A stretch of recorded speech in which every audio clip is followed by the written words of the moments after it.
En 2014 et en 2022, l'Union européenne a mis en place des régimes de sanctions contre la Russie.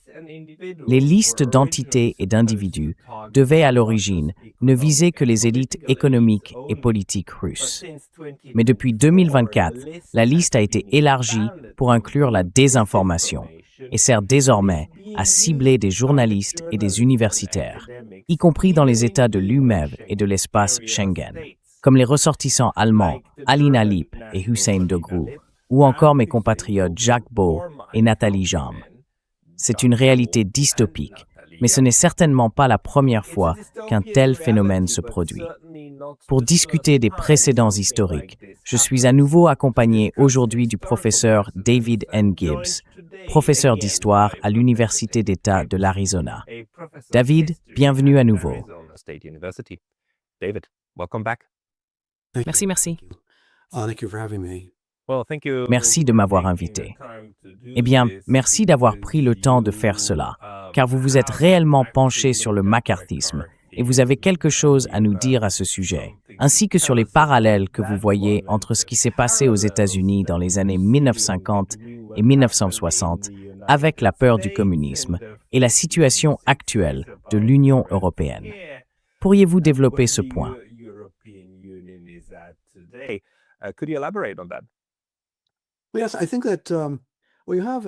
Oui, je pense que ce que l'on observe avec le macartisme est une forme de répression typiquement américaine, une répression politique.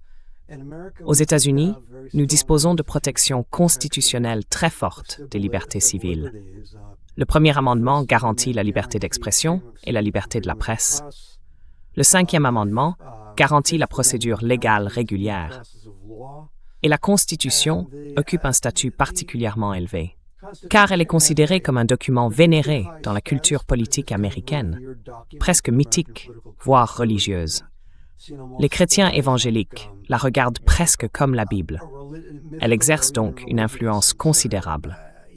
Il existe certaines restrictions à la possibilité d'emprisonner des gens simplement parce que d'autres n'aiment pas leurs opinions politiques. Cela arrive aussi aux États-Unis, mais c'est relativement l'exception.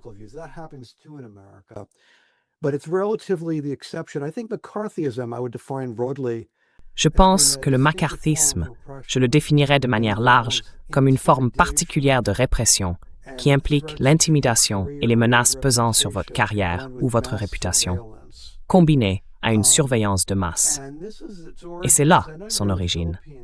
Je sais que vous êtes actuellement aux Philippines, donc les origines de ce phénomène se trouvent en réalité aux Philippines, dans l'Empire américain, après la conquête de 1888. Avant d'aborder l'histoire plus profonde, je veux simplement souligner que nous assistons clairement à une résurgence du macarthisme aujourd'hui, avec une obsession constante pour la Russie, essentiellement la désinformation russe et des accusations incessantes visant des personnes, les qualifiant de dupes ou d'agents russes, ou d'agents de désinformation, ce qui nuit à leur réputation d'une manière presque impossible à réfuter. Comment prouver que vous n'êtes pas un agent russe? C'est impossible.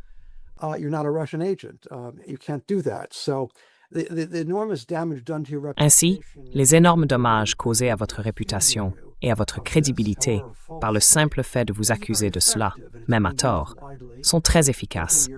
Et cette méthode est largement utilisée, à la fois en Europe et aux États-Unis. Encore une fois, l'une des contributions distinctives de l'Amérique à l'histoire mondiale est cette nouvelle technique du macarthisme, l'usage de l'intimidation et, essentiellement, de formes de diffamation comme principal moyen de traiter les points de vue jugés dérangeants ou menaçants. Encore une fois, une façon de traiter des opinions que l'on n'aime pas consiste à les réfuter, montrer qu'elles sont fausses, apporter des preuves qu'elles le sont, et l'on peut alors débattre. Il y a là une forme de responsabilité. Mais toute l'idée du macarthisme est d'échapper à cette responsabilité et de le faire par des moyens subtils, essentiellement irréfutables et insensibles à la logique ou aux preuves.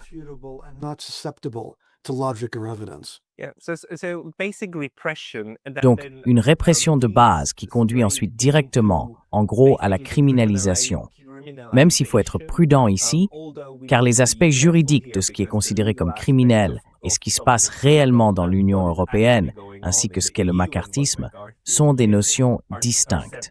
Mais pour être clair, vous dites qu'aux États-Unis en ce moment, il existe aussi un climat de répression, bien que probablement massif.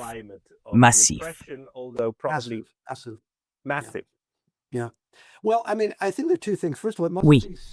Eh bien, je pense qu'il y a deux choses. Tout d'abord, il faut dire que Trump utilise, disons, des techniques de répression à l'ancienne, d'avant l'ère McCarthy. Arrêter des gens et les expulser du pays simplement parce qu'on n'aime pas leurs opinions politiques ou qu'on ne les aime pas tout court. Cela se fait. C'est totalement inconstitutionnel. Je suis stupéfait qu'il ait pu s'en tirer jusqu'à présent. Vous savez, lorsque le 5e amendement dit que personne ne peut être privé du droit à une procédure légale régulière, il ne limite pas cela aux citoyens.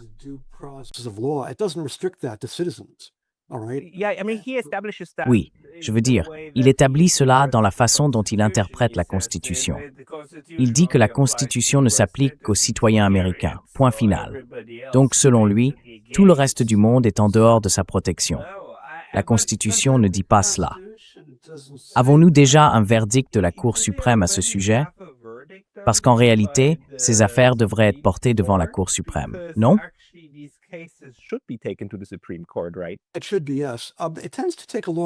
Oui, ça devrait l'être. Cela a tendance à prendre beaucoup de temps pour suivre son cours dans le système judiciaire. Ils devraient vraiment accélérer ce genre de dossier, mais ils ne l'ont pas fait. Du moins pas complètement. Donc, à un moment donné, je suis sûr que ce sera déclaré inconstitutionnel, mais ça pourrait prendre un certain temps. Et ça, c'est un aspect. Mais un autre aspect que je considère comme un pur macarthisme, c'est la manière dont les démocrates se comportent, en accusant à peu près tout le monde. Je veux dire, les deux partis le font, mais surtout les démocrates, accusant en gros quiconque exprime un désaccord sur un aspect quelconque de la question russe. Vous savez, la menace russe, telle qu'ils l'aperçoivent. Toute personne qui conteste un aspect de l'aide américaine à l'Ukraine est un agent russe. Et les démocrates ont aussi utilisé cela, je pense, contre Donald Trump, ironiquement, et l'ont constamment accusé d'être un agent russe.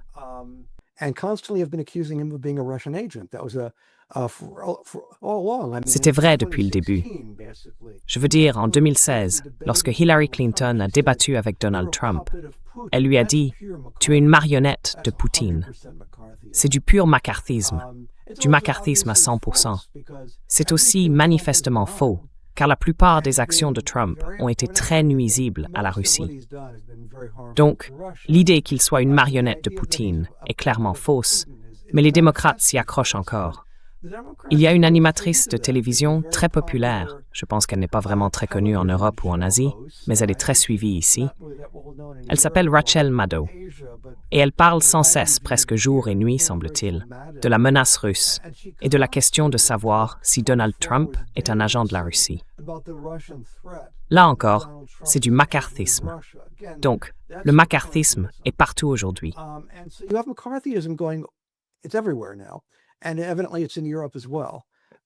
Et il est évident que cela se produit aussi en Europe. Et j'aimerais dire enfin, au départ, en droit, il existe l'idée d'équivalence, selon laquelle, en gros, les deux camps, aucun des deux n'en sort vraiment grandi, disons-le ainsi. Les deux recourent à la répression, à des moyens essentiellement non démocratiques pour parvenir à leur fin. Et cela inclut les opposants à Trump, qui utilisent ce gourdin macarthiste pour structurer le débat et empêcher toute discussion réelle, sérieuse et adulte sur ce qui se passe actuellement en Ukraine. Oh, et d'ailleurs, c'est très important, cela se produit largement aussi en ce qui concerne le Moyen-Orient. Toute personne qui critique Israël s'expose à de graves menaces d'expulsion de son établissement ou de perte d'emploi. Cela se fait à grande échelle.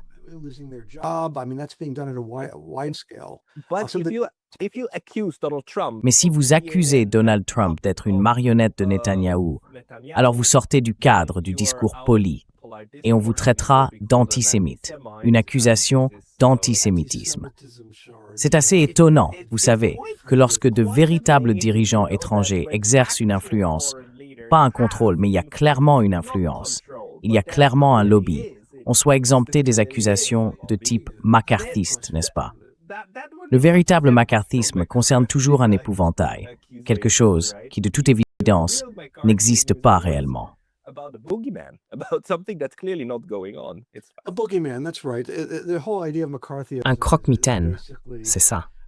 Toute l'idée du macarthisme repose essentiellement sur des exagérations ou des inventions à propos d'un croque-mitaine. De toute évidence, Poutine a été réduit à ce rôle, et l'antisémitisme est utilisé de manière des plus frivoles et absurdes. Être juif ne garantit en rien que l'on ne sera pas accusé de cela. Ce n'est pas du tout un bouclier. Beaucoup de manifestants sur les campus contre la politique d'Israël à Gaza étaient juifs, et cela ne les a pas protégés des représailles.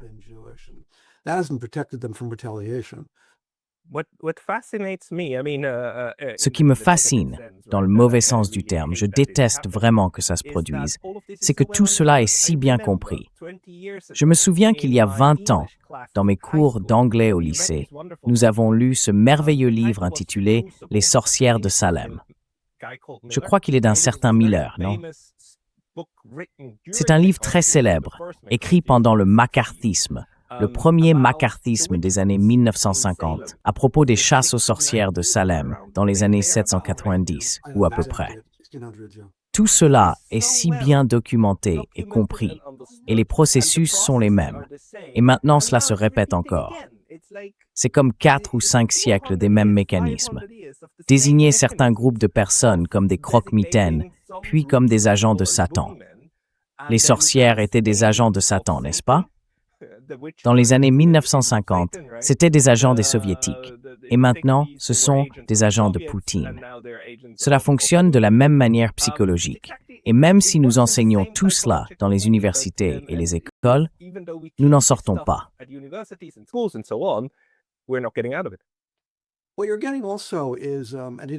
Ce que vous voyez, c'est aussi un renversement idéologique, ou comme l'a dit George Galloway, une sorte de travestissement politique, dans lequel le macarthisme était à peu près limité à la droite politique, principalement au Parti républicain. Et maintenant, il semble plus courant au sein du Parti démocrate. Même une grande partie de la gauche militante s'aligne sur cette tendance. J'ai des amis qui sont fondamentalement de gauche, et ils condamnent le macarthisme en parlant de son caractère horrible. Et puis ils ajoutent « Oui, mais Donald Trump travaille clairement pour la Russie. » Ils ne se rendent pas compte qu'il existait un groupe appelé la John Birch Society, qui, après la disgrâce de McCarthy, était un groupe d'extrême droite, financé, je crois, par des industriels du pétrole au Texas. Il y avait beaucoup de soutien du monde des affaires. Mais dans l'extrême droite, la plus radicale, ce groupe était considéré comme marginal.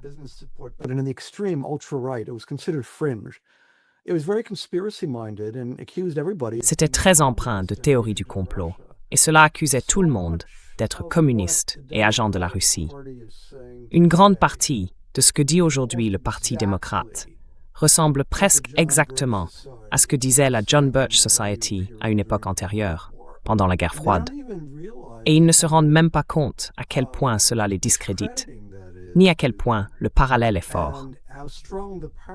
Nous assistons maintenant à une résurgence de ce qui avait été un conspirationnisme d'extrême droite, qui émerge désormais à gauche, à la fois au sein du Parti démocrate et de la gauche militante aux États-Unis. Je trouve cela extraordinaire, vraiment stupéfiant. Et cela se produit aussi en Europe, y compris au sein de la gauche traditionnelle. Le Parti socialiste français, à ce que j'ai compris, soutient pleinement cela. Le Parti travailliste britannique y adhère complètement. Les sociodémocrates, en Allemagne également. Alors, est-ce que je me trompe? Vous connaissez sans doute mieux que moi la situation européenne, je pense.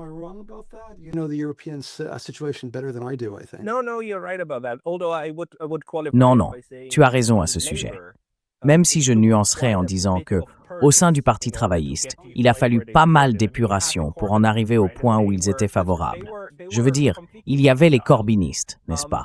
Et ils ont été complètement exilés. Mais cette purge a été un succès. Et maintenant, le Parti travailliste soutient fermement toute cette approche anti-russe et macarthiste du contrôle de la société. Parce que le but, c'est de garder sa propre société à l'abri de ces contre-récits subversifs sur ce qui se passe. Et il me semble que plus la guerre est perdue en Ukraine, plus la situation se dégrade, et plus la réalité s'impose, plus la répression devient dure. Vois-tu des parallèles entre cela et le macarthisme?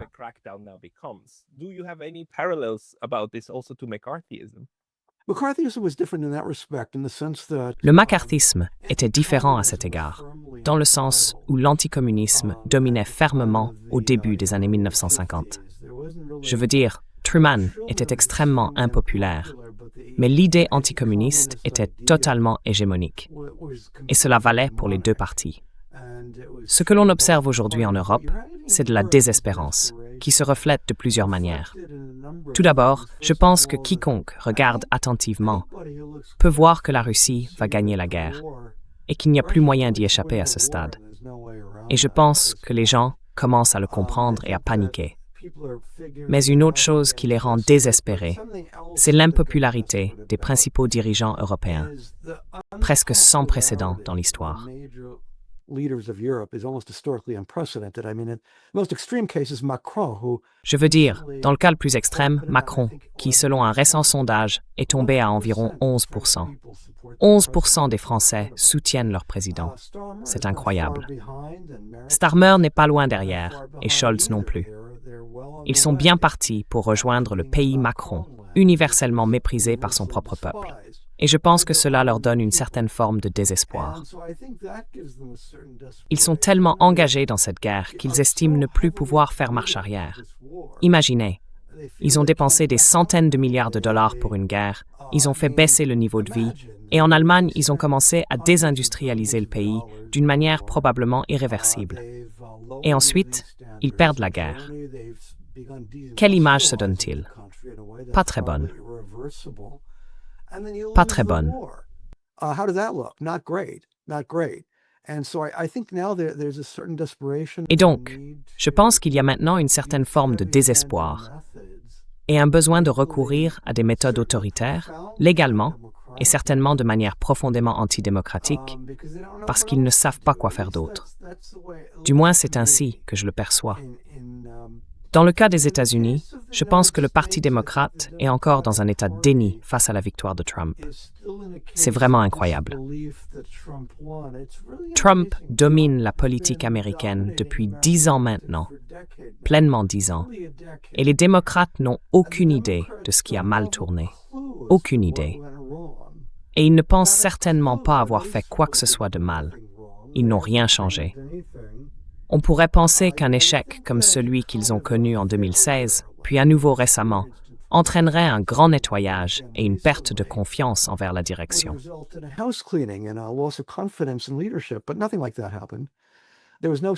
Mais rien de tout cela ne s'est produit. Il n'y a pas eu de remise en question sur ce que nous avons mal fait, rien de tel. À la place, on a trouvé un bouc émissaire. Tout est la faute de Poutine. Poutine aurait tout manigancé, et c'est pour cela que nous avons ce problème aujourd'hui. Je pense donc qu'il y a une certaine forme de désespoir chez les démocrates et une grande partie de l'establishment politique qui ne s'est toujours pas résolue à l'idée qu'il est impossible de revenir à la situation d'avant Trump. Trump a transformé la politique américaine, souvent de manière laide, mais il l'a bel et bien transformée. Et je crois que dans ce désespoir, on en arrive à cela. C'est incroyable, des gens très instruits qui parlent ainsi. Mais c'est exactement ce qui se passe. Ils disent que tout est à cause de Poutine. Voilà pourquoi. J'entends cela tout le temps. Vraiment?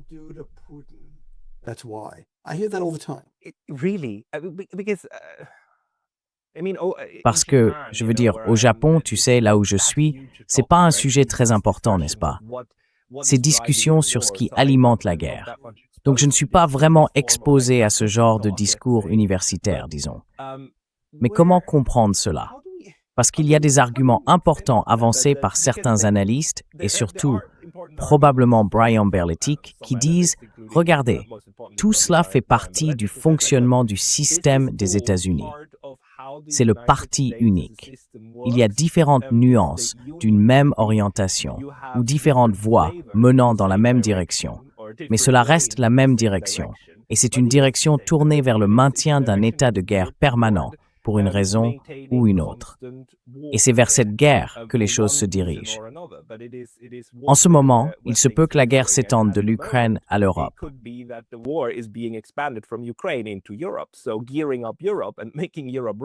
Donc, préparer l'Europe et la rendre prête en l'y habituant à l'idée que la guerre avec la Russie est inévitable. Et si vous écoutez les Européens, c'est bien ce qu'on entend dans leurs discours. Ils disent littéralement « nous devons nous préparer ». Un commandant de l'OTAN a même déclaré l'autre jour que les frappes préventives contre la Russie devraient désormais être considérées comme défensives par nature. C'est devenu insensé. On dirait des tambours de guerre. Et les gens à Bruxelles continuent d'encourager cela. Ils disent « oui, c'est ce qu'il faut faire. Nous devons nous préparer ». Et les Allemands parlent maintenant de Kriegstüchtigkeit, être prêt pour la guerre, capable, avoir la capacité de la mener. Cela aurait été impensable il y a encore 4 ans, car cela rappelle trop les heures les plus sombres de l'Allemagne au siècle dernier, n'est-ce pas? Je pense aussi... Oui, pardon. Allez-y. Also, yeah, I'm sorry. Go ahead. No, no, Finish your please. point. Well, I was going to say that what I do remember. I mean, I've been around. J'allais dire que je m'en souviens. Enfin, j'ai déjà un certain vécu. Je me rappelle qu'à l'époque de la guerre froide, et même dans les années 90, nous les Américains, qui savions lire des langues étrangères, essayions de mettre la main sur des journaux européens. Je lisais le français, je lisais Le Monde, je lisais la presse britannique. C'était bien meilleur que la presse américaine, car on y trouvait toutes sortes d'informations qu'on ne voyait jamais dans les médias des États-Unis. C'était bien plus critique envers la politique américaine, et cela couvrait un éventail de sujets beaucoup plus large. Je me souviens que sous le règne du Shah, dans les années 1970, si l'on voulait lire à quel point il était impopulaire, ou comment il utilisait la torture contre son propre peuple, il fallait lire Le Monde, car c'était là que ces choses étaient rapportées. Ce n'est plus le cas aujourd'hui. La presse européenne est devenue terrible, au moins aussi mauvaise, sinon pire, que la presse américaine. It's at least as bad, if not worse, than the American press. The European press is now downstream New York Times. La presse européenne est désormais en aval du New York Times. Je veux dire qu'ils reçoivent le New York Times chaque matin, puis écrivent ce que ces articles disent. Tout est en aval, la Suisse, etc., et ainsi de suite. C'est maintenant très bien intégré. Mais l'une des choses dont je me souviens à propos du macarthisme, et l'un des thèmes principaux de ce roman et de la pièce, car c'est en fait une pièce de théâtre, Les sorcières de Salem, c'est qu'il s'agit essentiellement d'une psychose collective. Bien sûr, il n'y a pas de sorcières, n'est-ce pas? Bien sûr, il n'y a pas de gens qui pratiquent la sorcellerie ou qui sont liés au diable. Mais une fois que tout le monde commence à y croire, on se met à pendre des gens, n'est-ce pas? On fait littéralement des chasses aux sorcières. C'est donc une psychose collective qui se propage encore et encore. Avons-nous vu cela dans le macarthisme? Et à quel moment ça s'est-il épuisé? Did that run itself out? Well, a little bit. I mean, if you don't mind, I'll go a little bit. Eh bien, un peu. Je veux dire, si cela ne te dérange pas, je vais revenir un peu sur l'histoire. L'histoire commence vraiment aux Philippines, avec le colonialisme américain, la conquête des Philippines. Et tu sais, après une pacification de masse, je crois que nous avons tué environ 200 000 Philippins dans le processus, au début du XXe siècle. Les États-Unis, fidèles à leur tradition démocratique, ou à ce qu'ils pensaient être leur tradition démocratique, ont commencé à permettre un certain degré d'organisation et d'activité politique par les Philippins eux-mêmes, sans doute en préparation d'une indépendance lointaine et éventuelle, qui, je crois, est arrivée en 1946. Independence, which I think came in 46. And at the same time, I'm sorry, do you want to May I add? Et en même temps, pardon, tu veux ajouter quelque chose? Eh bien, je veux dire, c'est juste génial. Let's keep them over there. Well, I mean, just Great. Yeah, no, that's true. That was a trend. Oui, c'est vrai. Il y avait ici un élément fortement anti-immigrant, surtout envers les Asiatiques, fondé sur des considérations raciales, racistes. Mais, en tout cas, au moment même où l'on observait ce mouvement vers une plus grande ouverture politique aux Philippines, le renseignement de l'armée américaine a lancé un vaste projet de surveillance de masse. C'était l'idée d'un personnage obscur nommé Ralph Vandeman, un officier de rang intermédiaire qui atteignit plus tard le grade de major général. Il devint ensuite un conseiller important du macarthisme aux États-Unis. Mais c'était un homme très talentueux. Je n'aime pas porter de jugement de valeur, comme j'essaye d'ordinaire de ne pas le faire, mais je vais le faire ici. C'était l'un de ces individus qui ont utilisé tout leur talent pour rendre le monde pire.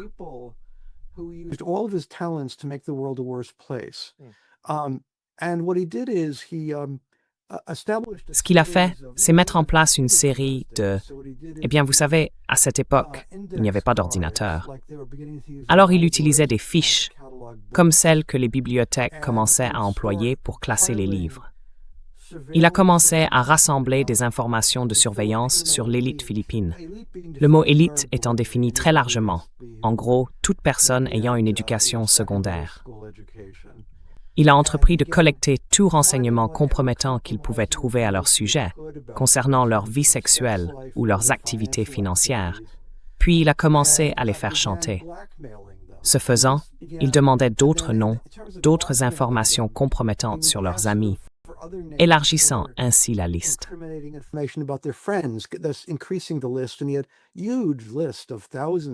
Et il avait une énorme liste, des milliers et des milliers de noms. Il n'arrêtait pas d'en ajouter.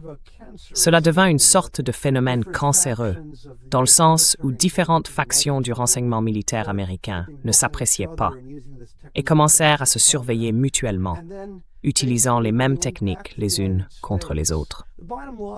En gros, lorsqu'il est rentré aux États-Unis, en surface, on aurait pu croire que le pays cherchait à démocratiser la région. Mais en coulisses, le renseignement de l'armée tirait les ficelles, pourrait-on dire, par l'intimidation et le chantage. Et c'est là l'origine du macarthisme moderne. Il est rentré, pardon, voulais-tu ajouter quelque chose à cela?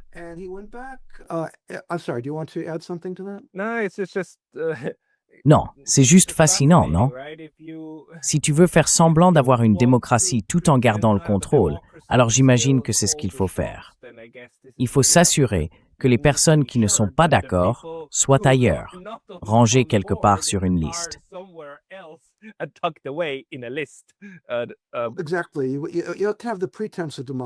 Exactement. Il faut maintenir l'apparence de la démocratie, ou du moins ses formes, mais s'assurer que les gens disent ce qu'il faut dire. Et ils ont intérêt à le dire correctement si vous détenez des informations compromettantes sur eux. Cela montre aussi qu'on ne peut pas vraiment avoir un empire et une démocratie en même temps. Car Ralph Vandeman est rentré aux États-Unis et il est alors devenu un personnage profondément réactionnaire, antilibéral, anticommuniste et ainsi de suite. Il a commencé à rassembler des informations sur les militants de gauche aux États-Unis. Il est revenu, je crois, peu avant la Première Guerre mondiale. Et après la révolution bolchevique de 1917, le ministère de la Justice, sur ordre du président Wilson, a commencé à arrêter toutes sortes de radicaux, en somme.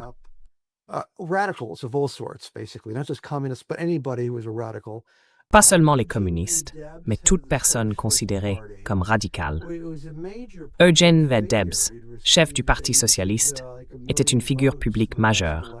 Il a obtenu environ 1 million de voix lors de la dernière élection. Il a été arrêté uniquement parce qu'il s'opposait à la guerre et a été emprisonné pendant 2 ans et demi. Il s'est même présenté à l'élection présidentielle de 1920 depuis sa cellule et y a remporté 1 million de voix. La personne réellement responsable de tout cela était un jeune homme de 24 ans nommé J. Edgar Hoover, qui fut placé à la tête du Bureau of Investigation, plus tard le Federal Bureau of Investigation, et qui l'a essentiellement propulsé.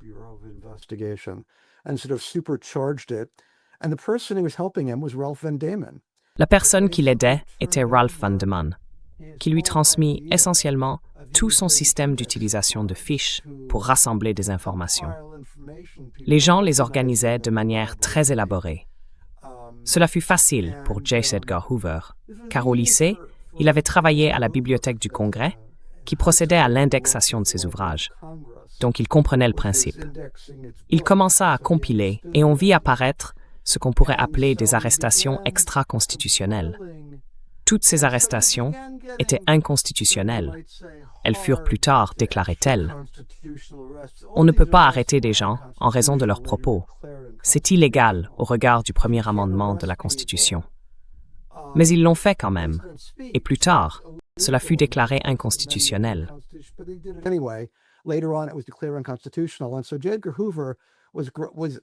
J. Edgar Hoover compilait méticuleusement des dossiers sur tout le monde. Il a commencé à le faire de manière obsessionnelle, en se concentrant particulièrement sur la vie sexuelle des gens. Il était très probablement un homosexuel refoulé qui détestait l'homosexualité presque autant qu'il détestait le communisme et le socialisme. Il aimait recueillir des informations sur la vie privée des gens, non seulement des hommes, mais aussi des femmes. Il y eut une grève générale à Seattle, assez radicale dans son caractère.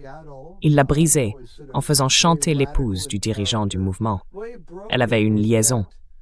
Il lui a dit « Je détruirai votre réputation à moins que vous ne me donniez toutes les informations que je veux. » Et il s'est servi de cela pour mettre fin à la grève. L'intimidation était sa méthode. And so intimidation was how it was done. And that became really Et cela devint vraiment. Joseph McCarthy était presque une figure secondaire dans cette affaire. C'était J. Edgar Hoover et Ralph Van Deman qui étaient véritablement au cœur de ce qui allait devenir le macarthisme. Quoi qu'il en soit, à la fin de la Seconde Guerre mondiale, le FBI s'était transformé en une organisation immense luttant contre les espions allemands. Et JIS, Edgar Hoover était très réticent à se séparer du grand nombre d'agents et des financements qu'il avait obtenus. Il s'est donc empressé de s'engager dans la lutte anticommuniste. Il a commencé à rassembler des informations sur les communistes, puis s'est retourné contre eux. Les présidents, d'ailleurs, étaient terrifiés par lui, car on croyait largement qu'il détenait des informations compromettantes sur chacun d'eux, et il ne voulait donc pas interférer avec ses activités.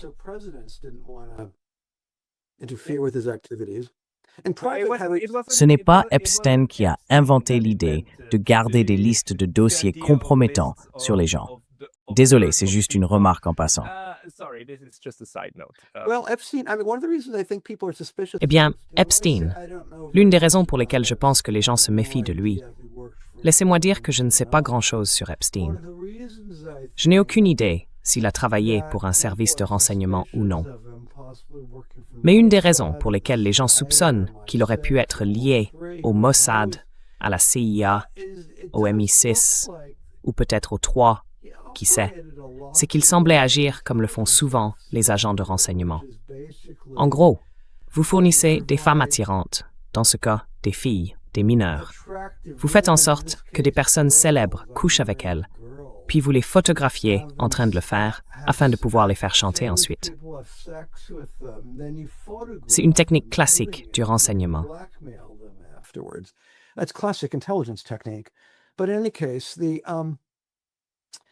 Mais en tout cas, la gauche américaine était très puissante après la Seconde Guerre mondiale. C'était vraiment la seule période où la gauche a eu un véritable pouvoir. Et je pense que l'une des raisons de la guerre froide, pas la seule, mais l'une d'entre elles, était qu'elle offrait une excuse et une justification pour écraser et détruire la gauche, ce qu'ils ont fait. Le Parti communiste était très populaire. Il y avait aussi d'autres partis. Et l'idée générale était que J. Edgar Hoover a contribué à les détruire. Il l'a fait selon la méthode classique. Il a recueilli des informations sur eux, les a fait renvoyer de leur emploi pour toute activité de gauche. Et bien sûr, cela s'est propagé. À mesure que cela se propageait, il a commencé à l'utiliser non seulement contre les militants de gauche.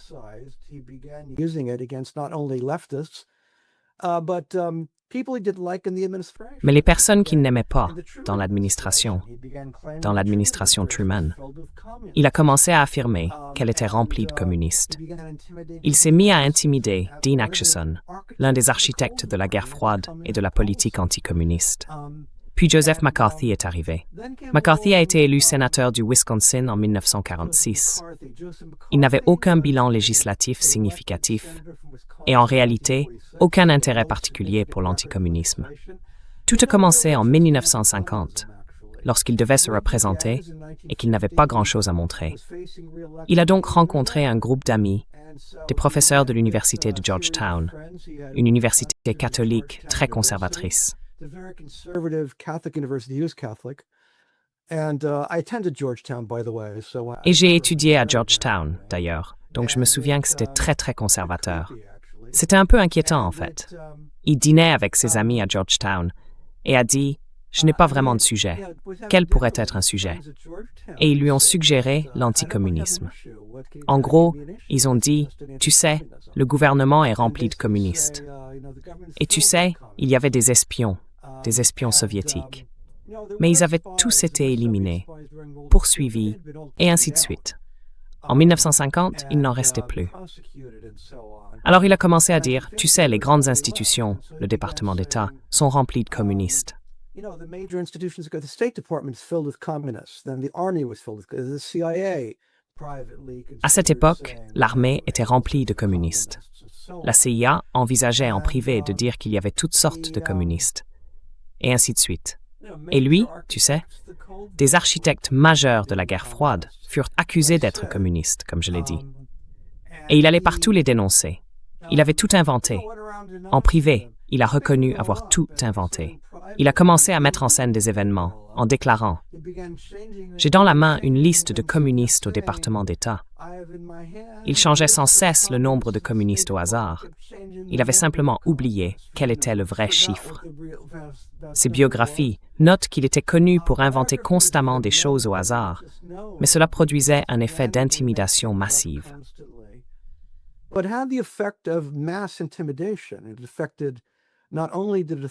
Cela a touché non seulement le gouvernement, mais aussi le monde universitaire, qui a été purgé. Hollywood a été purgé de ses scénaristes. Le journalisme a été purgé. Il y avait des purges partout, et cela a transformé la politique américaine. Si l'on regarde les années 1950, c'était une décennie tranquille où les gens avaient peur de dire quoi que ce soit. C'était une décennie ennuyeuse à bien des égards, car la dissidence était presque illégale. Ce n'était pas illégal techniquement, mais si vous exprimiez une opinion dissidente, on pouvait vous traiter de communiste. Exactement. Et vous perdiez votre emploi, votre réputation. C'en était fini. Mais il est intéressant de noter qu'il y avait une série télévisée très remarquable dans les années 1950, la série originale La 4e dimension, avec Rod Serling.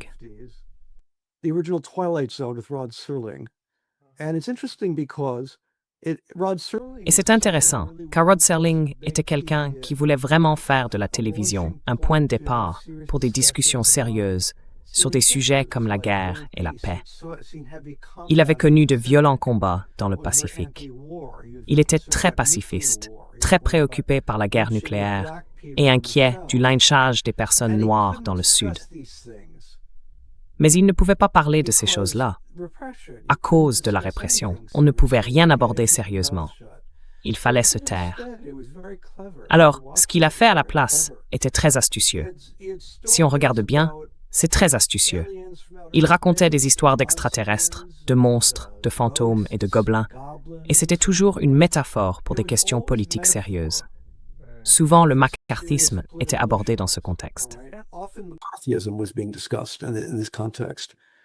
C'est le type avec la phrase emblématique « Bonne nuit et bonne chance ». Non, c'est Murrow. C'était un journaliste. Non, Serling était quelqu'un d'autre. Mais cela vaut la peine d'être regardé comme une sorte de documentation de la culture à une époque de répression, ce qu'étaient les années 1950. Oui, tu sais, ce qui me frappe, c'est que nous voyons ces schémas se répéter encore et encore. Donc, si nous prenons celui-là comme un schéma, alors ce que nous voyons en Europe en ce moment n'en est probablement qu'à ses débuts. C'est sans doute une phase précoce, car les poutinistes sont actuellement rares dans la société civile, n'est-ce pas? Et il faut les écarter, Jacques Beau, Yam et les autres, pour à peu près tout. Cela n'a rien à voir avec Poutine, surtout Nathalie Yam. Elle est africaine, tu sais, une anti-néocolonialiste. Nous en avons d'autres comme elle. Mais maintenant, regarde, tu transformes cela en arme, tu l'utilises contre ces gens, et tu surfes sur la vague d'hystérie collective tout en l'entretenant.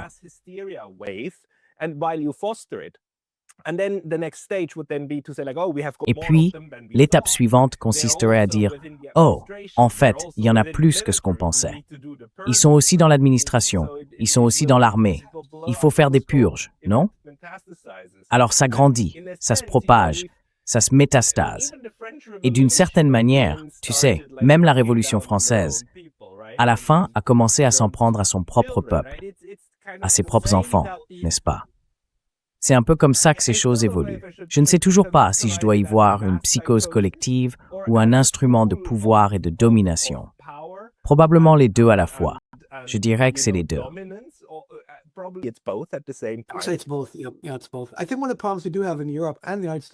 Je pense que l'un des problèmes que nous avons en Europe, et aussi aux États-Unis d'ailleurs, c'est qu'il a fallu recourir massivement à la propagande pour vendre la guerre. Le problème, c'est que selon moi, les élites ont fini par croire à leur propre propagande. C'est ce qui se passe ici, à mon avis. C'est ce que j'observe. Cela semble presque prendre une forme de ferveur religieuse chez des gens qui devraient pourtant savoir mieux. Je pense que la prochaine étape pourrait survenir si nous entrons en récession. Les choses pourraient devenir très tendues dans la rue, surtout dans un pays comme la France, qui a une longue tradition d'émeutes contre les politiques nuisibles au niveau de vie.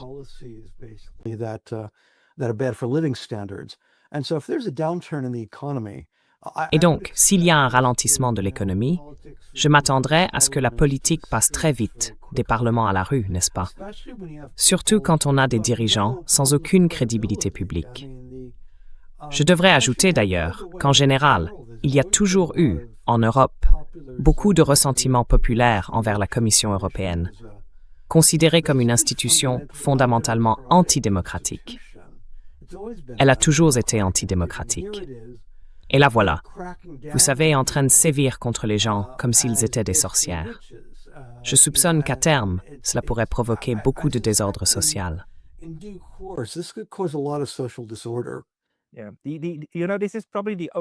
C'est probablement l'un des rares points sur lesquels je ne comprends pas entièrement cette accusation, car la Commission est élue de la même manière que tout gouvernement dans une démocratie parlementaire.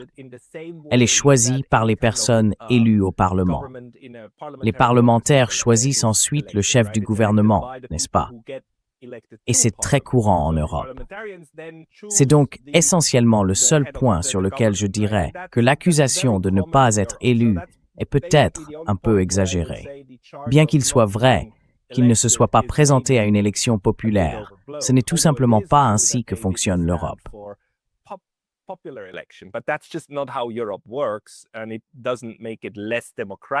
Et je ne pense pas que cela rende la situation moins démocratique. Mais bien sûr, le problème, c'est que ces personnes répriment ensuite très très durement les individus et mettent en place des politiques d'un type dystopique. En réalité, ce que nous voyons, c'est une prise de pouvoir par l'Union européenne. Un pouvoir retiré aux États membres et transféré entre les mains de Bruxelles, sans procédure régulière, par des personnes qui ont été placées là par des parlementaires soutenus par environ 30 à 35% des Européens qui prennent même la peine de voter aux élections européennes. Il y a donc clairement un déficit. Clairement, mais, s'il vous plaît,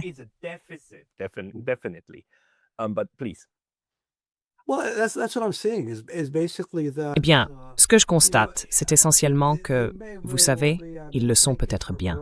Merci de m'avoir corrigé. La tradition européenne est différente sur ce point, je le comprends.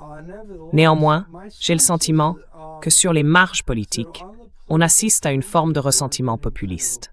Je veux dire, ils l'ont connu en Grande-Bretagne, le Brexit en Grande-Bretagne.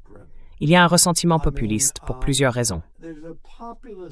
L'une d'elles est simplement le nationalisme, mais c'est aussi perçu comme un instrument du néolibéralisme, ce qu'il est. Et je pense qu'à présent, c'est aussi devenu un instrument de guerre. Ainsi, Vous avez des gens comme Meritz qui parlent ouvertement du fait qu'il faut abaisser le niveau de vie. You have people like Meritz openly talking about we have to lower living standards. It's going to come from living standards. You have, Macron. Cela va venir du niveau de vie. Macron parle du fait qu'il faut relever l'âge de la retraite. Et ces choses-là ne sont pas populaires. Elles ne l'ont jamais été, et elles ne devraient pas l'être. Pourquoi les gens accepteraient-ils de voir leur niveau de vie baisser? Je pense qu'ils jouent vraiment avec le feu et qu'ils en ont conscience. C'est pour cela, à mon avis, qu'on observe une certaine forme de désespoir de leur part, les poussant à recourir aux mesures extraordinaires dont nous parlons aujourd'hui. C'est ainsi que je le vois.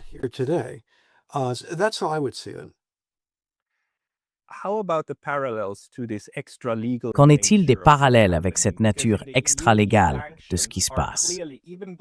Parce que dans l'Union européenne, ces sanctions ne sont clairement pas présentées, même par la Commission européenne, comme des mesures juridiques.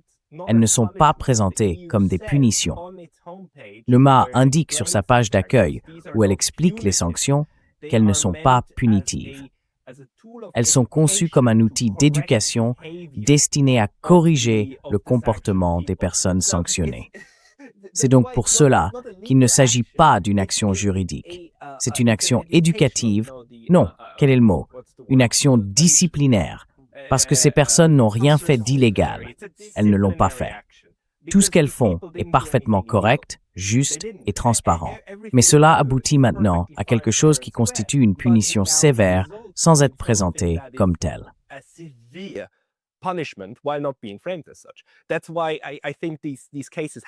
C'est pourquoi je pense que ces affaires doivent être rejetées par la Cour de justice de l'Union européenne. Mais bien sûr, on inverse la logique, n'est-ce pas? Ce n'est plus innocent jusqu'à preuve du contraire, mais coupables jusqu'à ce qu'ils parviennent à prouver leur innocence. Et prouver son innocence est extrêmement difficile, car dès que la Commission modifie un mot dans la petite description de cette stupide base de données, l'affaire doit recommencer depuis le début. La Cour de justice de l'Union européenne considérera cela comme une nouvelle raison pour la sanction. Donc en somme, on crée un monstre bureaucratique vraiment horrible qui s'en prend ensuite aux individus. Avons-nous des parallèles à cela dans le macarthisme?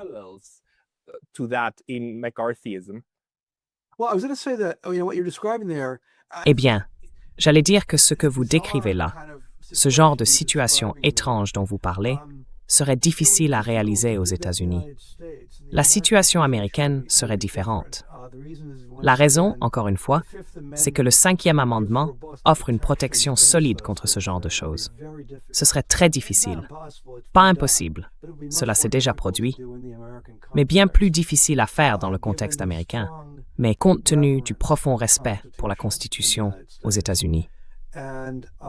Une manière beaucoup plus typique dont cela se produirait ici, je suppose, serait quelque chose comme ceci. Il y aurait une vaste campagne publique pour dénoncer ces personnes comme des agents de Poutine. On commencerait à voir dans la presse des articles parlant de rumeurs sur un compte bancaire secret où elles recevraient soi-disant de l'argent de Poutine, sans aucune preuve, bien sûr.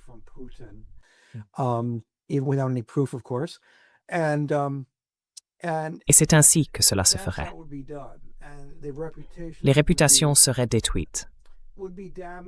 Il y aurait aussi des efforts pour amener les services de renseignement à collaborer avec les entreprises d'Internet afin de les faire supprimer ou restreindre sur les réseaux sociaux. Cela s'est déjà produit dans ce pays. En d'autres termes, le gouvernement ne peut pas lui-même retirer des contenus d'Internet. Mais il peut exercer des pressions et travailler en étroite collaboration avec les entreprises du secteur, leur indiquer ce qu'il faut faire, et elles le feront pour lui. La constitutionnalité de cette pratique est sujette à débat, mais je ne pense pas que les tribunaux l'aient encore bloqué, car ce n'est pas le gouvernement qui agit directement, c'est le secteur privé. Je pense donc qu'il existe des moyens détournés de le faire aux États-Unis. Mais le genre de mesure extrême à laquelle vous décrivez que Daisy Bruce est peu probable ici.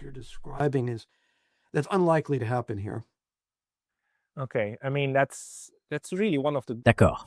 Je veux dire, c'est vraiment l'un des grands avantages de la Constitution américaine. certains principes fondamentaux y sont effectivement inscrits. Le problème, bien sûr, dans le cas des États-Unis, c'est toujours de savoir à qui elles s'appliquent, n'est-ce pas? Je veux dire, tout le problème avec, l'esclavage n'a été aboli qu'après la guerre de sécession, en 1864, n'est-ce pas?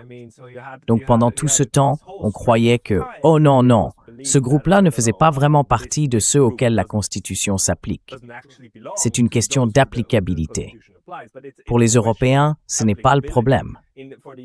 C'est qu'il n'existe pas de telle garantie juridique ou constitutionnelle fondamentale. Il y a bien le jargon à ce sujet, mais ceux qui utilisent ce jargon sont maintenant ceux qui répriment. C'est vraiment tout à fait extraordinaire, à mes yeux. It's really quite extraordinary to me. Well, again, I think what you're getting in Europe is very Eh bien, clear case of, encore une fois, je pense que ce que l'on voit en Europe, c'est un cas très clair où la menace pour la sécurité nationale qu'ils affrontent de la part de la Russie est si extrême, l'imminence de la guerre si évidente, qu'ils se disent « Nous ne pouvons pas avoir de cinquième colonne, et nous en avons une ici. Nous devons prendre des mesures extraordinaires. Des temps extraordinaires exigent des mesures extraordinaires. » Je suppose que c'est ainsi qu'ils se le justifient à eux-mêmes. Dans une certaine mesure, je pense que c'est probablement aussi ainsi qu'ils le justifient publiquement. To some extent, I think that's probably how they justify it publicly, I would think. Probably, but I mean, if you look at the concrete cases, Probablement. Mais je veux dire, si l'on regarde les cas concrets, Nathalie Jamp ou Hussein Dogrou, pour Hussein Dogrou, c'est très clair. Il est sanctionné pour sa défense de la cause palestinienne, et Nathalie Jamp pour son anti-néocolonialisme français. Et il est absolument évident que les personnes qui les ont placés là comprennent très consciemment que ce qu'elles font, c'est simplement trouver un prétexte pour punir des gens. Donc, ceux qui agissent ainsi ne sont probablement pas victimes de cette psychose collective. Mais le grand public, lui, réagit ensuite en se disant « En fait, ce n'est pas si mal ».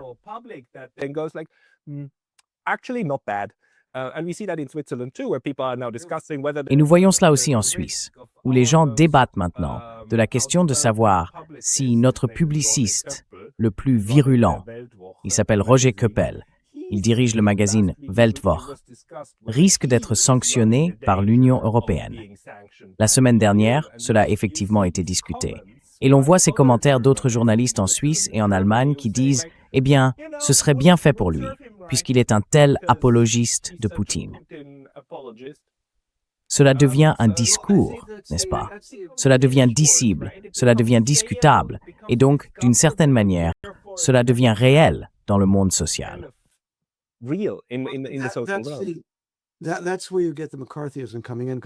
C'est là que le macarthisme entre en jeu, parce qu'il s'agit d'intimidation. C'est instructif, disons. Et les gens se disent, s'ils l'ont fait à Jacques Baud, qu'est-ce qui les empêcherait de me le faire à moi, n'est-ce pas? Et si vous tenez à votre carrière, si vous tenez au salaire que vous en tirez, surtout si vous avez une famille, cela peut être très convaincant. Le journaliste de la Weltwoche, je suppose, celui que vous avez mentionné, ne veut probablement pas perdre son emploi, ce qui, j'imagine, est une possibilité dans ces circonstances.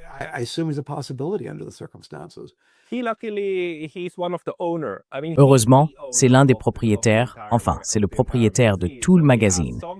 Donc, il bénéficie d'une certaine protection et il ne mâche pas ses mots. Il est un peu comme la Suisse. Imagine-le un peu comme la Suisse. Comment s'appelle-t-il déjà? Stimo Hirsch? Non, plutôt du côté américain. Ah, Tucker Carlson. C'est un peu le Tucker Carlson suisse, ce genre de personnalité. Donc, il ne va certainement pas se taire. Cela renforce simplement son idée que l'UML est un monstre draconien. Il est aussi un ancien parlementaire en Suisse. Mais le fait est que tout cela s'entremêle, n'est-ce pas? Ce régime de punition, puis la sorte d'acceptabilité semi-publique de celui-ci, même si seulement 20 ou 30% trouvent cela normal et que 70% le rejettent, il y a tout de même un débat public à ce sujet. Et donc cela devient une partie du fonctionnement de la société. Et je ne sais pas, il y a aussi des références à l'Union soviétique, où les mécanismes répressifs étaient très clairement compris, n'est-ce pas?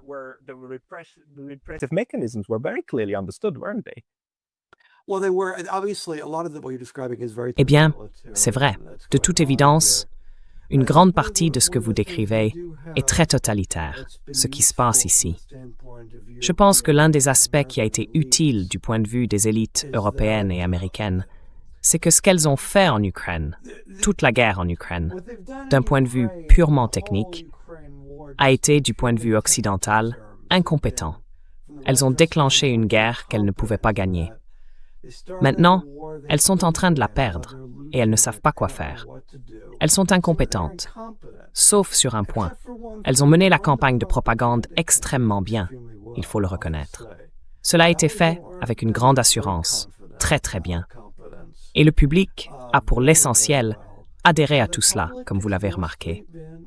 Et évidemment, s'il existe cette terrible menace pour la sécurité nationale, totalement non provoquée par l'Occident, bien sûr, alors on ne peut pas tolérer de cinquième colonne, des personnes qui représentent une menace pour la sécurité nationale.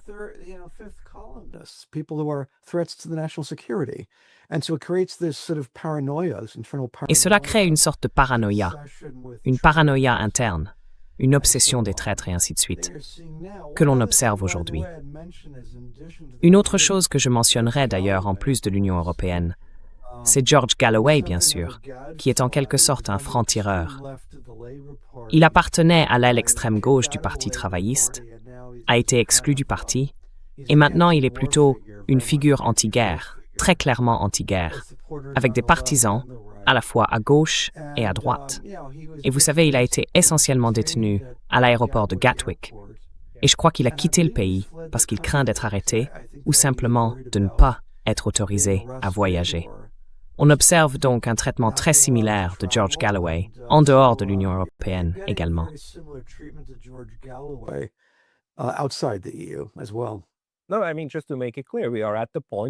Non, je veux dire pour être clair, nous en sommes au point où les gens doivent envisager de quitter l'Union européenne et le Royaume-Uni. Je veux dire l'Europe à ce stade, si vous êtes une voix sérieusement dissidente, n'est plus un endroit sûr pour vous. Donc les gens y réfléchissent activement et je suis heureux de vivre au Japon parce que cela me donne, ce n'est pas une protection parfaite, mais cela rend la planification des imprévus un peu plus créative. J'ai un peu plus de marge de manœuvre. Et en réalité, le Japon n'est pas aussi aligné sur tout cela que les autres, que les Européens. Mais sérieusement, nous en sommes là. Et maintenant, l'autre camp pourrait dire « Oh, tu exagères. Allons, nous sommes une démocratie et tout va bien. » C'est-à-dire « Non, non, mes amis, ça ne va pas.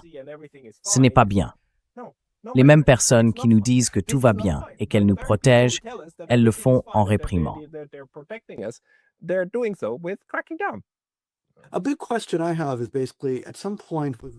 Une grande question que je me pose, c'est qu'à un moment donné, dans les prochains mois, il deviendra évident que la Russie est en train de gagner la guerre.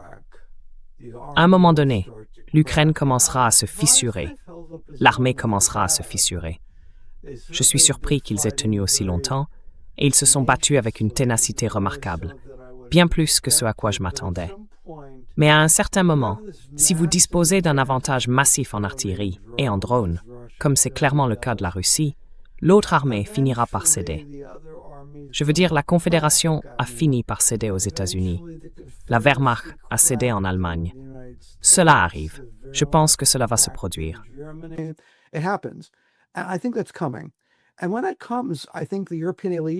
Et quand cela arrivera, je pense que les élites européennes et américaines auront beaucoup d'explications à donner à leur population.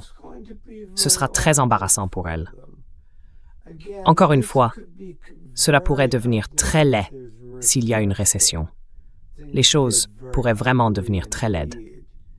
Les gens commenceront à se demander « Tiens, je croyais que nous étions en train de gagner la guerre. Je croyais que Poutine était sur le point d'être renversé.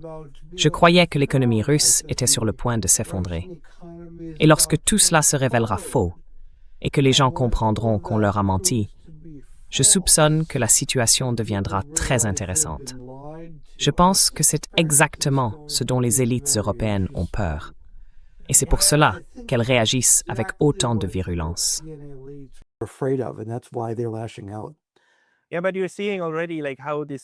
Oui, mais tu vois déjà comment cette externalisation de toute cette incompétence se produit.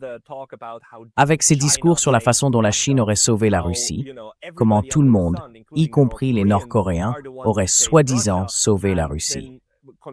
Et puis, inversement, bien sûr, comment la détermination de l'Ukraine aurait été sapée parce qu'on ne lui a pas assez donné, qu'on n'en a pas assez fait, qu'il y a trop d'apologistes de Poutine qui bloquent toute aide supplémentaire.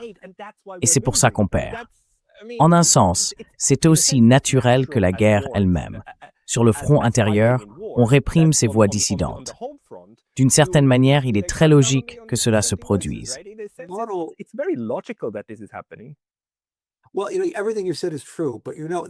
Eh bien, tu sais, tout ce que tu dis est vrai, mais il pourrait y avoir certaines limites à cela. Le modèle auquel je pense, c'est le Vietnam. Je suis juste assez âgé pour me souvenir du Vietnam, et ce dont je me souviens, c'est que pratiquement tout le monde aux États-Unis soutenait la guerre. Tout le monde croyait au mensonge, jusqu'à ce qu'il soit clairement évident qu'elle était perdue. Puis, Daniel Ellsberg a obtenu les Pentagon Papers, qui ont montré que tout reposait sur un tissu de mensonges. Et il y a eu un véritable effondrement de la confiance du public dans le gouvernement, dans toutes ces institutions. Pas seulement les présidents, Johnson et Nixon, mais la présidence elle-même, la CIA, le FBI, l'armée, tous ont subi un effondrement de la confiance du public.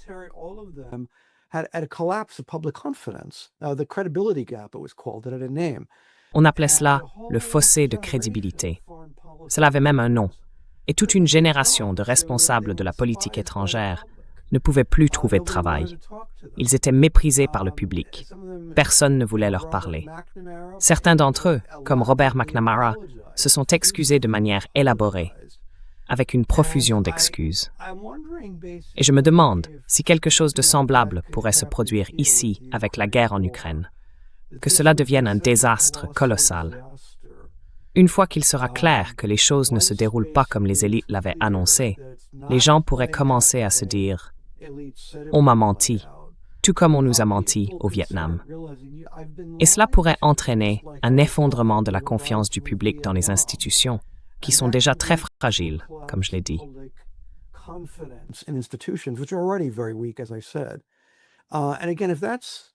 Et encore une fois, la guerre du Vietnam a eu lieu, heureusement pour les élites, à une époque où l'économie connaissait une forte croissance.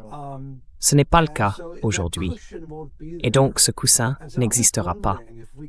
Je me demande simplement si nous pourrions assister à une certaine instabilité politique en Europe. Aux États-Unis, nous avons déjà une instabilité politique. Je soupçonne qu'aux États-Unis, nous sommes au bord d'une forme de violence. Il y a ici beaucoup d'armes à feu, y compris de nombreuses armes automatiques. Il ne faut jamais oublier ce détail. Les choses pourraient donc devenir violentes ici d'une manière qu'elles ne le seraient pas en Europe. Mais en Europe, il pourrait néanmoins y avoir des manifestations de masse dans les rues, comme la France en a connu à plusieurs reprises. Je ne sais pas, peut-être que j'en fais trop.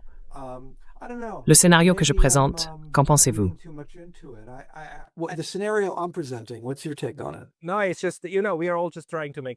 Non, c'est juste que nous essayons tous de donner un sens à tout cela. Et bien sûr, se tourner vers l'histoire et vers ces cas-là est tout à fait logique.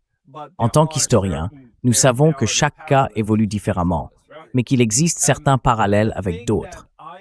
Ce qui m'inquiète, c'est quelque chose comme le Vietnam, dans le sens où la guerre du Vietnam a conduit à l'intérieur du pays à une sorte de moment de mea culpa et à la prise de conscience qu'il y avait eu un mensonge. Je pense que ça suppose qu'au départ, pas assez de gens y étaient impliqués et pouvaient dire « Mon Dieu, on m'a menti, j'ai cru à la mauvaise chose ».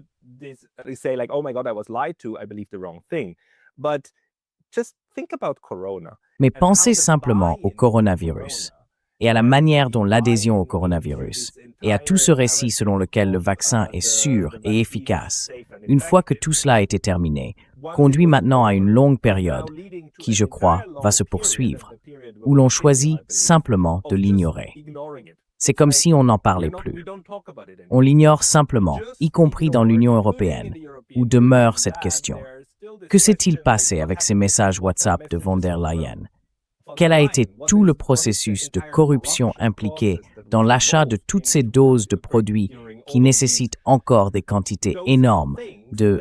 Eh bien, il y a aussi la question de la fuite du laboratoire. C'est un sujet très sensible. Et tout cela est actuellement ignoré parce qu'il y a eu une adhésion massive à tout le récit. À mon avis, les Européens, du moins une grande partie du public, je dirais bien au-dessus de 50%, peut-être autour de 60 ou 65%, y ont adhéré et ont aussi, d'une certaine manière, soutenu émotionnellement cette approche. Donc, faire un mea culpa signifierait que beaucoup de gens devraient le faire, ce qui, à mon sens, mènera plutôt à quelque chose du genre « on peut en parler ». Comme en Allemagne, j'ai eu une discussion intéressante à ce sujet l'autre jour. Les Allemands ont été capables de faire un mea culpa sur l'Holocauste.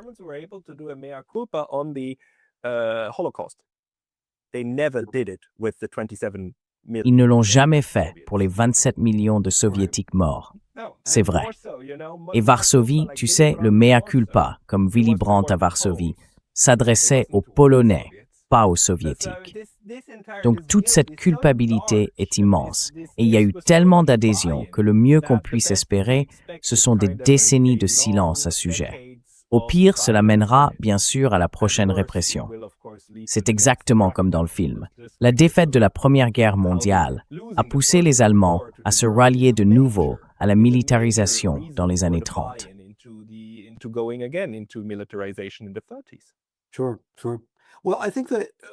Bien sûr, bien sûr.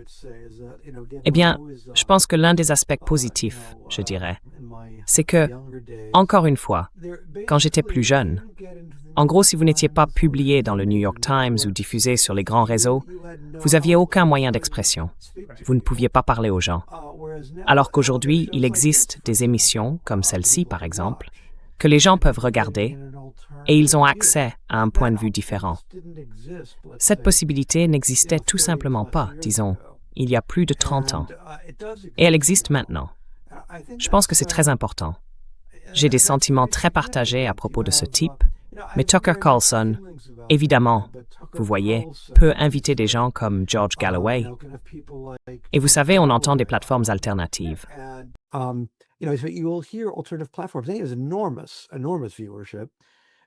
Il a une audience énorme, vraiment énorme. Et il invite aussi des gens un peu douteux, je dirais, mais malgré tout. Donc je pense que c'est une différence ici. Et d'ailleurs, pendant la guerre du Vietnam, il y a eu une autre chose. On a essayé d'utiliser le macarthisme à cette époque.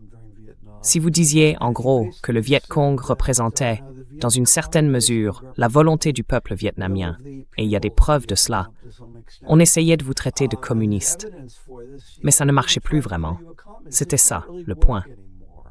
Je me souviens très bien de George McGovern, qui était le candidat démocrate à la présidence en 1972.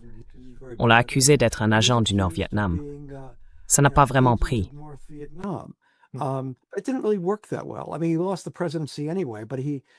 Je veux dire, il a perdu la présidence de toute façon, mais il avait une tribune. Les gens, les mensonges de la période McCarthy ont été tellement discrédités, tellement extrêmes, qu'ils ne fonctionnaient plus. Et je me demande simplement, si les gens continuent à mentir, est-ce qu'à la fin ça ne finit pas par les rattraper? Et encore une fois, c'est peut-être trop optimiste. J'essaie d'abandonner les illusions, parce que cela ne m'a pas bien réussi par le passé quand je l'ai fait. Mais ma vision de l'histoire, c'est que le mensonge ne peut pas t'emmener bien loin. À un moment donné, quand la vérité te regarde en face, par exemple, si la Russie gagne clairement la guerre qu'elle n'était pas censée gagner, cela pourrait être très discréditant.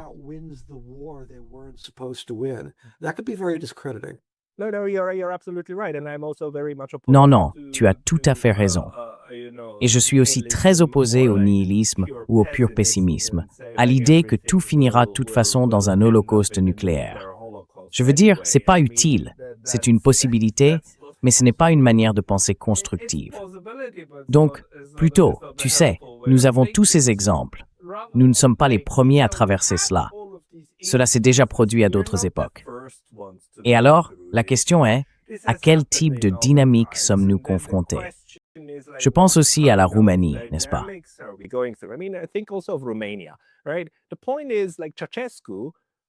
Le fait est que, comme Ceausescu, il pensait être populaire jusqu'à pratiquement la veille du jour où on l'a exécuté. On pouvait voir la stupeur sur son visage lorsque soudain, les foules de Bucarest se mirent à huer au lieu d'applaudir. Il a dû être évacué en hélicoptère. Ces situations ont tendance à créer des bulles au sein des cercles dirigeants, et ces bulles peuvent éclater. La question est donc, sommes-nous proches d'un moment d'explosion? Ou bien la bulle va-t-elle simplement continuer à s'agrandir et à englober encore plus de monde, prolongeant ainsi son existence?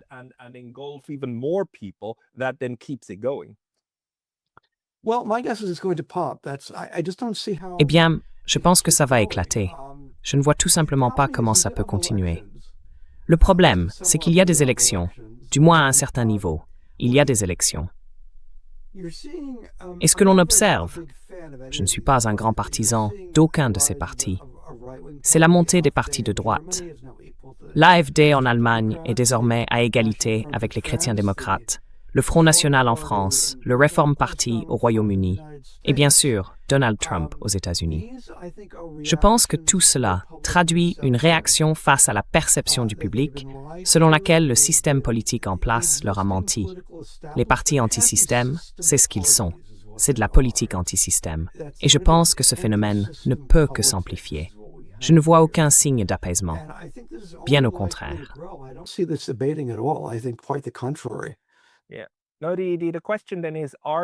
Oui.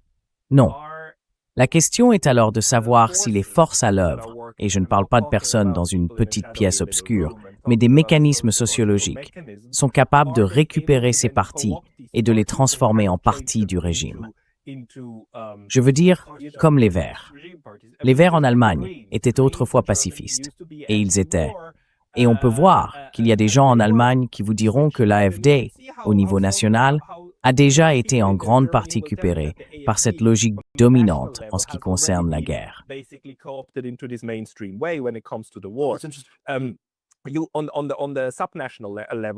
Au niveau infranational, local, on trouve encore des figures très fermement opposées à la guerre.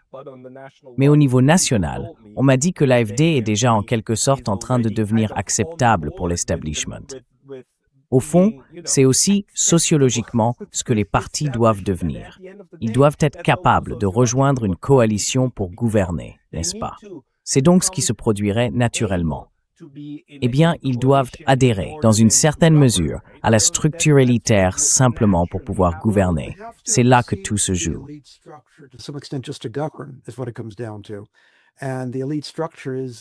Et la structure de l'élite, c'est comme le gouvernement permanent, l'État secret, peu importe comment on l'appelle. Elle est là. L'une des personnalités en qui j'avais vraiment beaucoup d'espoir et que je trouvais très talentueuse, c'est Sarah Wagenknecht. Je suis très surpris qu'elle n'ait pas obtenu de meilleurs résultats aux élections qu'elle ne l'a fait. Je crois qu'elle a manqué d'entrer au Bundestag d'un 10%. J'ai trouvé cela tragique.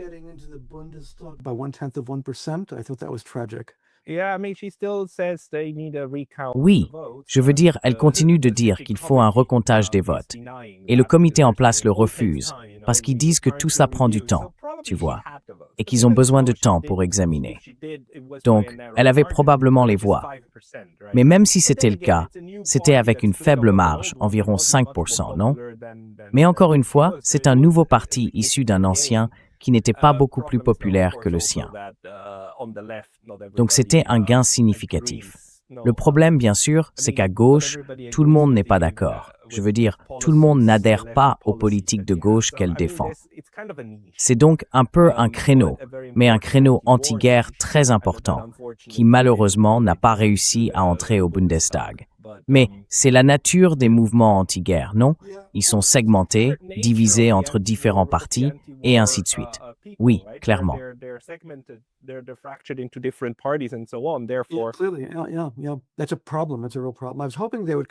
C'est un problème. C'est un vrai problème. J'espérais qu'ils se rassembleraient autour d'elle, mais cela ne s'est pas produit à grande échelle. J'avais aussi quelques espoirs que George Galloway puisse faire quelque chose de similaire en Grande-Bretagne. Mais encore une fois, il est très difficile de surmonter le fait qu'il n'a pas vraiment de parti organisé derrière lui. Il n'y a donc pas vraiment de voix anti-guerre forte au niveau politique en Europe, ni aux États-Unis. Aucun des deux partis ne correspond à ce profil.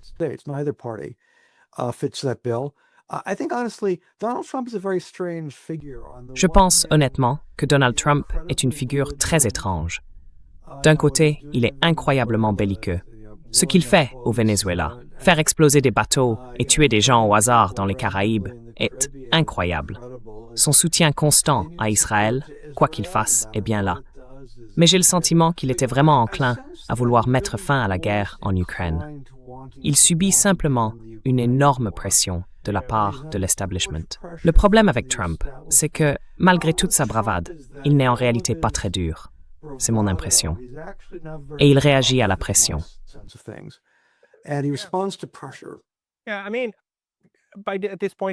Oui, je veux dire, à ce stade, il me semble être un tyran classique, mais un tyran classique qui est contre la guerre mondiale.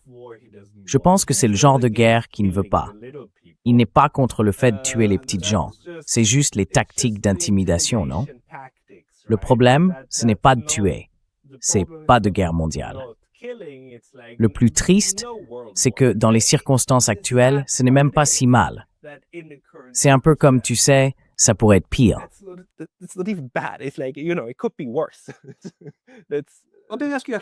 Je vais vous poser une question sur le Japon, si vous le permettez. Ma question est la suivante. D'après ce que je comprends, la nouvelle première ministre, comment s'appelle-t-elle déjà, Takeishi, est une militariste intransigeante, admiratrice de Margaret Thatcher, et elle augmente les dépenses militaires. La question évidente est la suivante. Le Japon est un archipel, une série d'îles. La Russie et la Chine, eh bien, il est très difficile d'envahir des îles, n'est-ce pas? Dans l'histoire militaire, il existe un concept appelé le pouvoir d'arrêt de l'eau, ce qui signifie qu'il est très difficile d'envahir par la mer. Donc, en théorie, le Japon n'a pratiquement rien à craindre. Pourquoi dépense-t-il de l'argent pour une expansion militaire?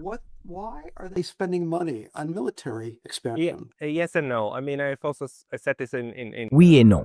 Je veux dire, je l'ai déjà dit dans d'autres émissions, mais il ne faut jamais sous-estimer à quel point les Japonais ont peur des missiles nord-coréens. Les Japonais en ont vraiment, vraiment peur. Vraiment peur. Vous savez, au point qu'en 2015, j'étais ici pour mon doctorat et les Nord-Coréens ont lancé leur premier essai de missile au-dessus de l'archipel japonais. Ah oui, et c'était un événement énorme. Énorme. Tellement énorme que mon université nous a envoyé un courriel disant quelque chose comme « Il a été annoncé que la Corée du Nord va tester un missile. Dans le cas où le missile se désintégrerait au-dessus du Japon, des débris pourraient tomber sur Tokyo. Si vous trouvez des débris de missiles, ne les touchez pas. Avertissez les autorités. » C'est fou, non?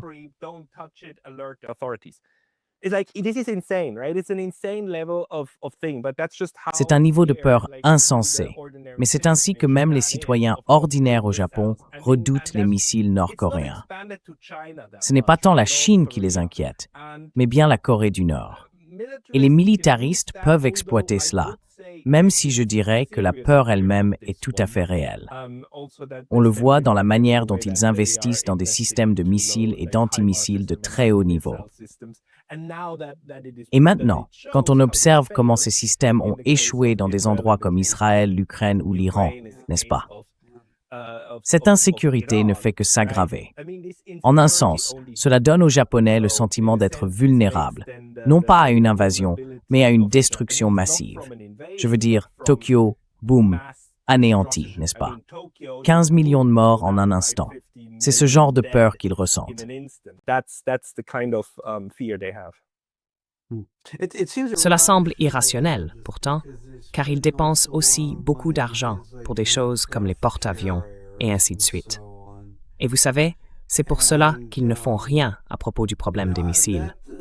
Je veux dire, le problème des missiles est probablement insoluble.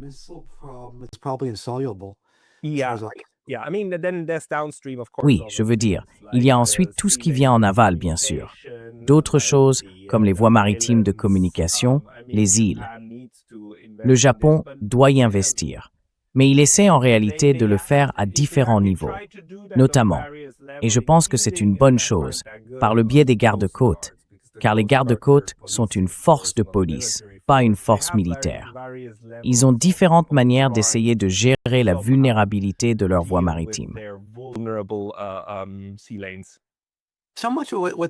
Une grande partie de tout cela consiste, en gros, en une série d'hypothèses, des scénarios du type « et si ?» et tout tourne en somme autour de « ceci pourrait arriver »,« cela pourrait arriver ». Hypothétiquement, je suppose que tout peut arriver. Des extraterrestres venus de l'espace pourraient nous attaquer. Vous savez, tout est toujours possible.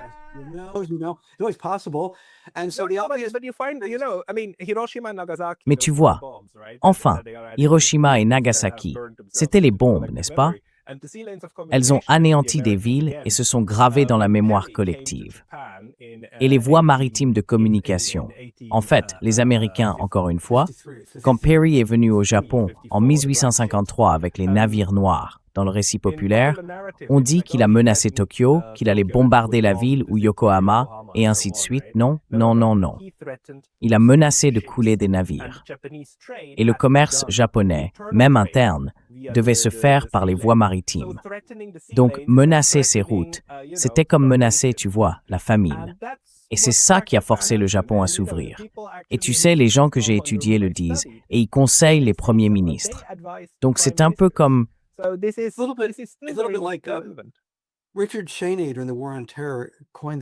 Richard Cheney, pendant la guerre contre le terrorisme, a inventé l'expression « la doctrine du 1%.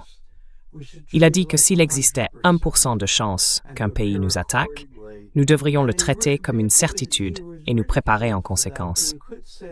Il a été ridiculisé pour cela, mais on pourrait dire que c'est exactement ce que tout le monde fait. On pourrait dire que c'est ce que fait le Japon. Et si l'on fermait les voies maritimes de communication, quelles en seraient les chances? Pas très élevées, mais traitons cela comme une certitude et préparons-nous en conséquence. Il est remarquable que cela ne s'applique qu'aux menaces militaires. Par exemple, si l'on regarde la pandémie de COVID dans mon pays, les États-Unis, elle a tué 1,2 million de personnes.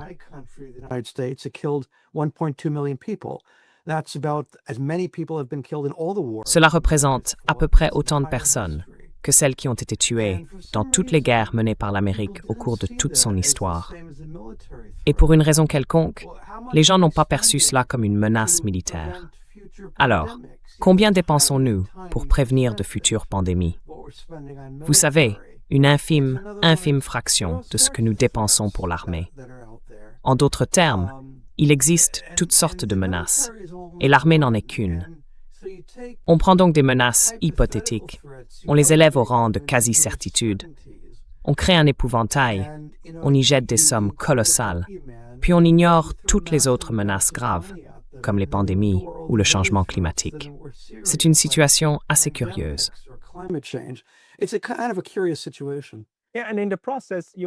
Oui, et ce faisant, tu détruis bien sûr précisément ce que tu essayes de protéger. Ce qui nous ramène à l'Union européenne, qui est en train de saper ses propres valeurs et systèmes démocratiques sous prétexte de vouloir les sauver.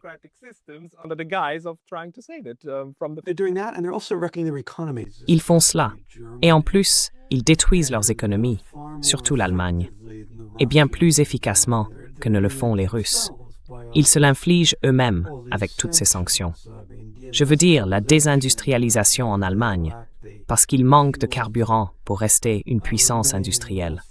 C'est un problème sérieux, mais ils se l'imposent eux-mêmes.